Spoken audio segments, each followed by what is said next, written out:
آخر کیا وجہ ہے کہ ہم نماز پڑھتے ہیں، نماز پڑھنے کے بعد دل کھٹک رہا ہوتا ہے، دل ہمیں کہہ رہا ہوتا ہے نہیں نہیں تمہاری نماز قبول نہیں ہوئی، نہیں نہیں تمہارے قیام کیے قبول نہیں ہوئے، تمہارے رکوع کیے قبول نہیں ہوئے۔ آخر کیا وجہ ہے ہم کوئی بھی نیکی کا کام کرتے ہیں اور دل آواز دیتا ہے نہیں نہیں تمہاری یہ نیکی قبول نہیں ہوئی۔ آخر کیا وجہ ہے ہم کوئی بھی دعا کرتے ہیں، اللہ سے کچھ مانگتے ہیں، دعا کرنے کے بعد، دعا مانگنے کے بعد ہمارا دل ہم سے کہتا ہے نہیں نہیں تمہاری دعا قبول نہیں ہوئی۔ آخر وجہ کیا ہے؟ ایک اللہ کے ولی تھے، متقی پرہیزگار تھے، درویش تھے، اللہ کے محبوب بندے تھے۔ ان کے پاس لوگ آئے، کہنے لگے حضرت کیا وجہ ہے کہ ہم جو بھی دعا کرتے ہیں، دعا کرنے کے بعد ہمارا دل ہم سے کہتا ہے، دل کھٹک رہا ہوتا ہے کہ تمہاری دعا قبول نہیں ہوئی۔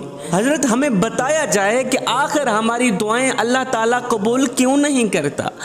ہم رات کے دوسرے پہر اٹھ کر دعا کرتے ہیں، اللہ سے کچھ مانگتے ہیں، لیکن اللہ تعالیٰ دیتا ہی نہیں، ہمارا مقصد پورا ہوتا ہی نہیں۔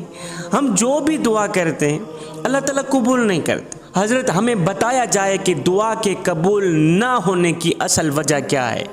حضرت نے آگے جو جواب دیا، دعا کے قبول نہ ہونے کی جو وجہ بیان کی، وہ سونے کی تختی پہ لکھنے والی بات ہے، دل کے کانوں سے سنیے گا۔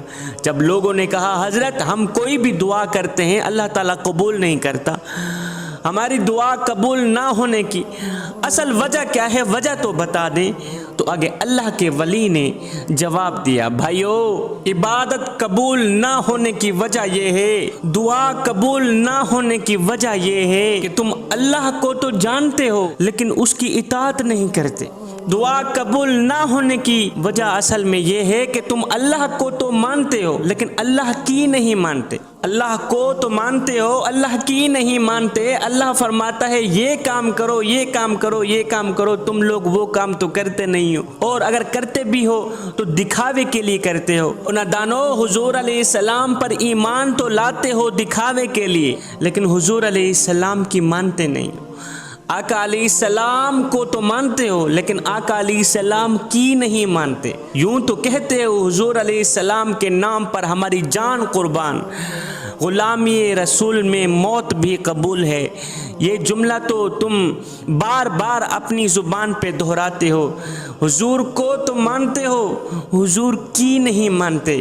تم قرآن تو پڑھتے ہو لیکن قرآن پہ عمل نہیں کرتے، تم نمازیں تو پڑھتے ہو لیکن دکھاوے کے لیے، اللہ کی نعمتیں تو کھاتے ہو لیکن ان نعمتوں کا شکر ادا نہیں کرتے۔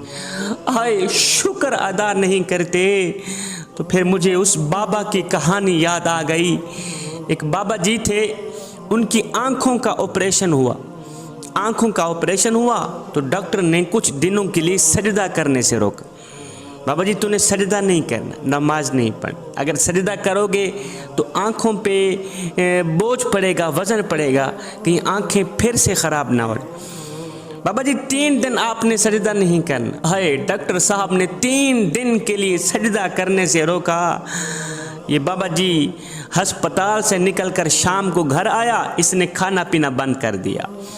ایک دن گزرا، دوسرا دن گزرا، تیسرے دن گھر والے بول ہی پڑے، او بابا جی ڈاکٹر نے تو آپ کو سجدہ کرنے سے روکا تھا، کھانا کھانے سے تو نہیں روکا تھا، اور ڈاکٹر نے آپ کو سجدہ کرنے سے روکا تھا، کھانا کھانے سے تو نہیں روکا تھا۔ ہے فقیر رو کر کہنے لگا، بابا رو کر کہنے لگا بیٹو کھانا اس سوچ کی بنیاد پر نہیں کھا رہا کہ جس مالک کو سجدہ نہ کر سکوں اس کا رزق کھاتے ہوئے مجھے شرم آتی، اور اس کا رزق کیسے کھاؤں جس کریم رب کو سجدہ بھی نہیں کر سکتا، جس کریم رب کا شکریہ ادا بھی نہیں کر سکتا، اس کا رزق کھاتے ہوئے مجھے شرم آتی ہے۔ پھر مجھے امام غزالی کی وہ بات یاد آ گئی، آپ نے کہا او گنہگار بندے، او بدکار بندے، اوے اللہ کے نافرمان، پھر تجھ سے بہتر تو وہی کمیاروں کا کھوتا نکلا۔